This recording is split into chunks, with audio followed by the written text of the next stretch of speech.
Hey guys, you on Daily Thought, and this is Natalie Brathwaite. So today I wanted to talk to you about the presence of God being our one true goal in life. The ultimate goal is living in the presence of God. Everything else, it doesn't cause you to be, it would never cause you to be complete, and you will always, after some time, become unsatisfied or want more. So let's talk about it.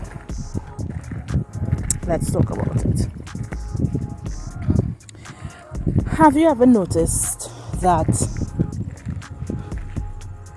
you may want things and you may get it, but when you get it, it's just that, it's just another thing, another accomplishment, and it's not quite as long-term fulfilling. Let's say you want a home, you see a house and you say, oh well, I want that house. Yeah, you may want that house, you may get that house. But if God's presence is not, you're not living in God's presence, and therefore God's presence does not go with you to that house,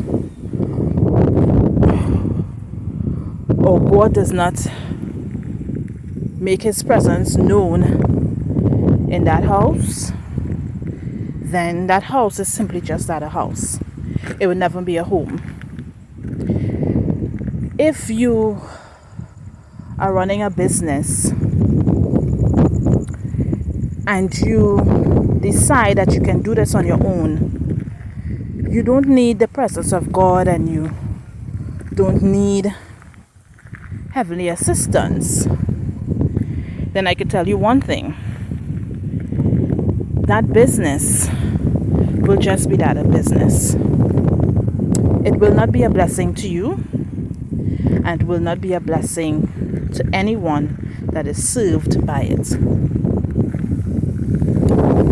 Well, if to you that is okay, well then go right ahead and go without God's presence. But that is not okay for me.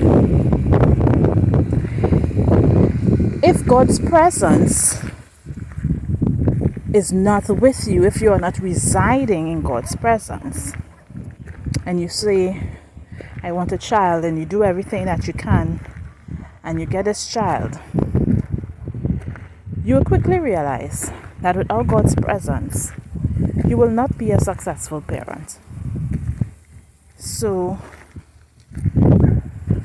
tell me, what do you want to do? I will tell you what I have decided that's going to be my choice, my decision. My choice is to always be in God's presence. Now, how is that possible?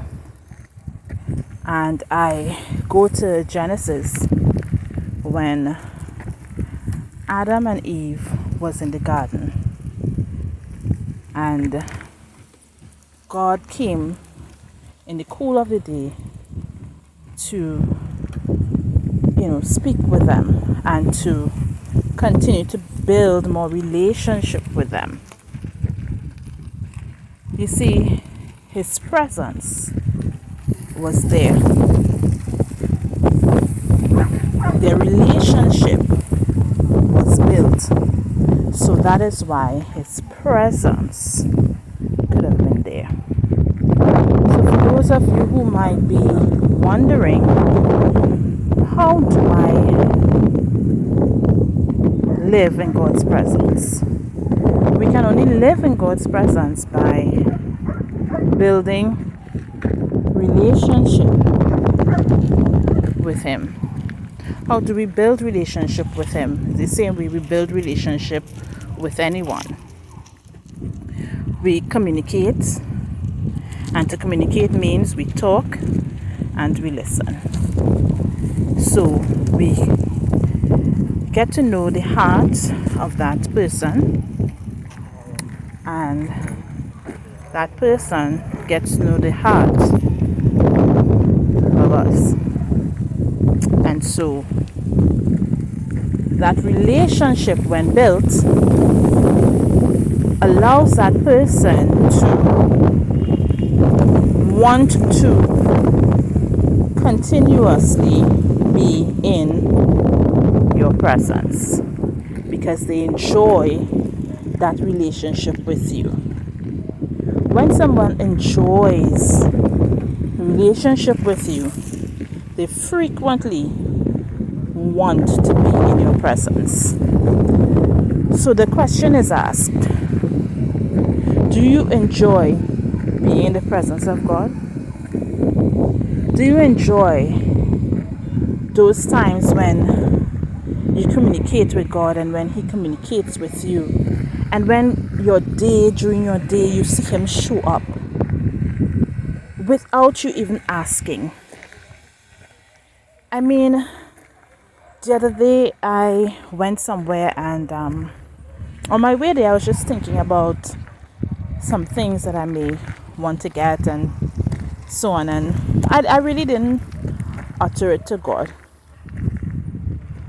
But when I got to where I was going, I got what I was thinking about without even spending any money. And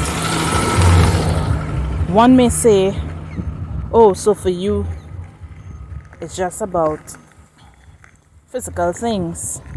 No, it's not just about physical things, but for me it was very impressive that I did not even have to ask for what I had desired, and God showed up and He provided. And for me, I don't know what that says for you, but for me it says that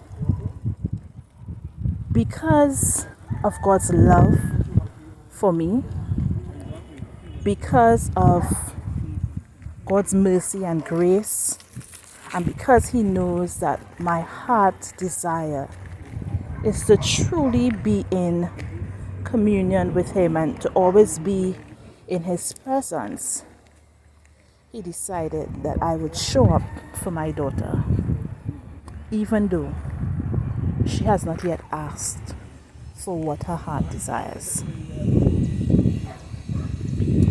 So, let me say this to you in closing.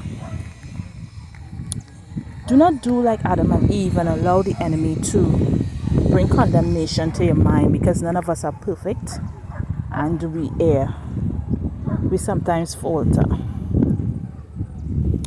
But when we do not allow the enemy to cause you to hide from God, and so cause your relationship with God to be distanced,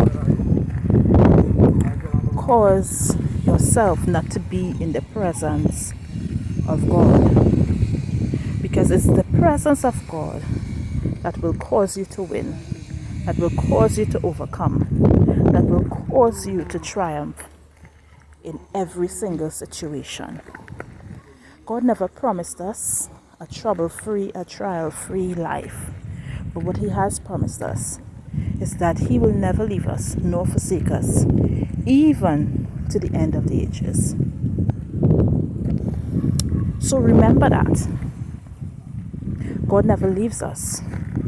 We need to choose that we are not going to allow the enemy to cause us to distance ourselves from our God.